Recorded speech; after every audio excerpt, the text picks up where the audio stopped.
Hey everyone, it's BJ, and I get a lot of people asking about boiling fur and how to texture fur, and I happen to be boiling a piece of fur this morning, so I thought I'd do a quick video and kind of show you what I do to age fur. So this is the piece of fur I'm starting with. You can see it's nice and smooth, and looks like it came right off the rack at the store, which it did. And I'm going to go ahead and give this a little more texture. This is just going to look too much like fake fur on camera, so I want to give it a little more grit, a little more of that used look that you see on a lot of shows like the Muppets and things like that. So the first thing you want to do is you want to have a huge pot. Now this is a big stew pot, and it is very large. You want to make sure you give enough water to submerge your fur completely, but not so little that the fur is sitting on the bottom. You want it constantly moving in there because you're going to leave the heat on this pot and keep it boiling for a while. If that fur can settle, it can get on the bottom and melt. So you want to make sure that that doesn't happen. So anyway, I've got this going, and I've got the water to a boil. It takes a while. I've probably got about 4 gallons of water in there. There's a lot of water. So I'm going to go ahead and lower the fur in. People ask all the time, do you pre-soak this or pre-wash it? This is not. This is literally right off the cut from the store. I'm going to put it in here.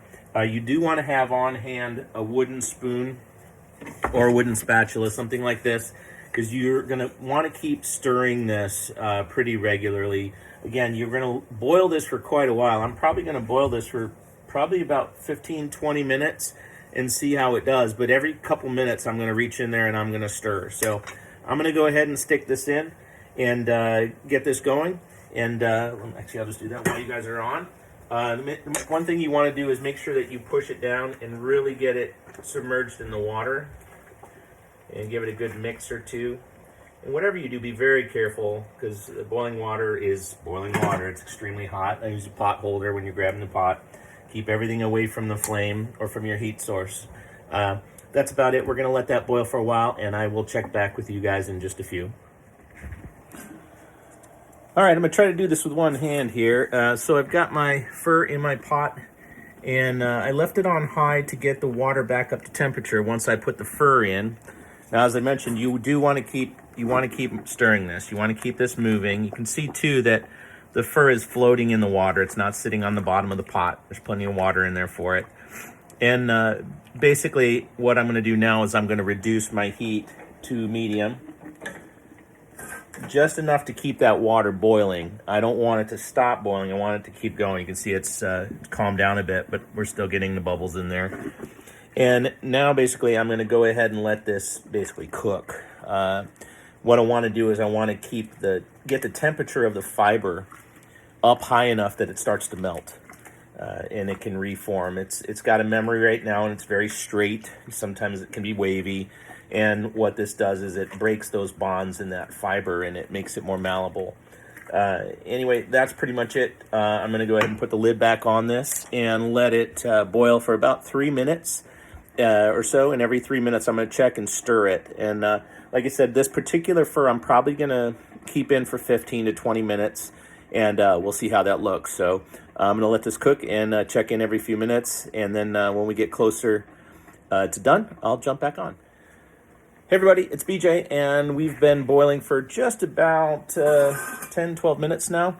And if you can look at the fur, we lift this out, what you can see is that it's starting to get some ripples in it. It's starting to look less smooth. And this is how we know the fiber is starting to loosen up. And we want to keep boiling it. We don't want to go ahead and jump in and end this yet. So we're going to leave it in here and keep stirring it, keep it moving, and keep it boiling for a little bit longer. Probably going to go about another 10 minutes on this to let it really get loosened up before I pull it out of the water. So I'll check back in again in just a few. So here's our fur after about 22 minutes of boiling.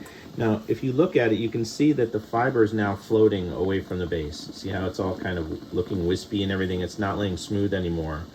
And that's basically showing me that fiber is pretty pliable and will change its shape. It'll allow us to give it a little texture. I'm going to go ahead and let this cook a few more minutes, probably about 8 more minutes. So it's going to be about 30 minutes total on this fur before we pull it out of the pot. And I will jump back on in just a second with that. So our 30 minutes is up, and I'm gonna go ahead and pull this fur out. Now I just wanna remind you, it's extremely hot. Remember, this fur has been in boiling water, so please be very careful with the water, with the fur itself. You don't wanna grab it with your bare hands. It will burn you. Again, use the wooden spoon there. I'm gonna pull the top off here. And generally what I'll do is I'll grab it and then I'll kind of roll it. I don't know if you guys can see that, I think so. And kind of just like spaghetti roll it onto the spoon. And it's gonna be heavy, but as it does, it's pressing a lot of the water out. If you're using a really big piece of fur, it's gonna be extremely heavy, so be very careful with that. And let's see. All right, we're gonna move this over to the sink here so you guys can see this. And this is basically what we have. We have our little taffy roll. Turn the stove off. And if you look at the fur too, you can see it's like wavy, like the fibers aren't straight anymore. Now what I don't want to do is I don't want to run cold water over this right away. I don't want to rinse it out. I don't want to wring it. I don't want to throw it in the dryer. What we're going to do is take this outside, and I'm going to shake it. I'm going to do like I would with an old blanket or whatever, and I want to try and shake the water out of it. And what that'll do is it'll get a lot of that excess water out, and it'll allow that fur to really start to fluff up, and you'll see the difference in the texture. So we're gonna head outside, and I'll do that. All right, we're outside, and I've got my my fur. It's still steaming. As you can see, it just walked out.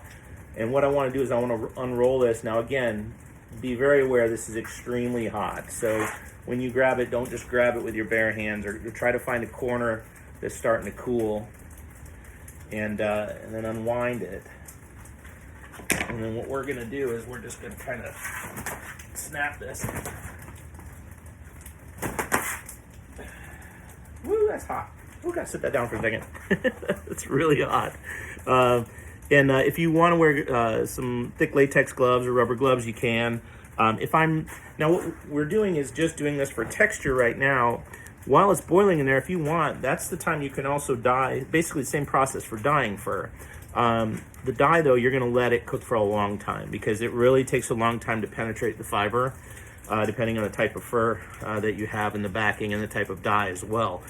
Process is pretty much the same, though. With the dye, generally what I'll do, though, is I will run it under cold water right away, and that'll lock the dye or help set it so you're not losing it. So this is finally cooled off a little.